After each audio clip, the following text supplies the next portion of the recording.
From there, we can kind of take this layer or this base grade and ripple it out to some of these other shots. Again, I want to go back to structure real quick. I'm using a layer 6. I would use a base light. Some of you guys use resolves. Some of you use luster. It doesn't really matter. It doesn't matter what layer you number it, and it doesn't matter like where it actually physically falls in your node tree. As long as you know this is my balance and this is the key to the whole game for me.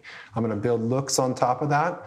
If my looks are starting to deteriorate, I need to be able to go underneath them sometimes. And so I just chose layer 6 because that means I have 5 layers underneath to work, and I've got a bunch of layers on top of that.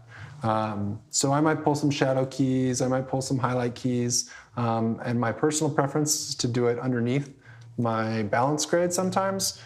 So that was a personal preference. It's up to you how you want to organize those stacks, but just know that organization is going to make this so much easier for you.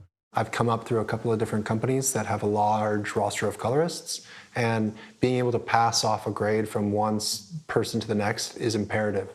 And I have to be able to trust that somebody can pick up my work and interpret what I've done and then build on top of that. If you know where your base grade is and how it relates to the other layers or nodes in your stacks, you're going to be a much more successful colorist. So here we are, just going to paste it on. There's those hot windows. I'm getting a little bit of clipping. It's nothing too bad. Kind of what we expected. That's a little bit darker. The exposure seems to have changed just a little bit. Maybe they shot a little bit later in the day. We are losing quite a bit of saturation there. And then, of course, the first shot, that overhead shot, quite underexposed compared to where we need to go.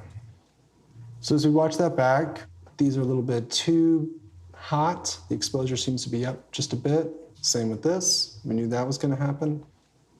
Again, we're feeling a little bit washed out. Maybe we need to bring those mids down.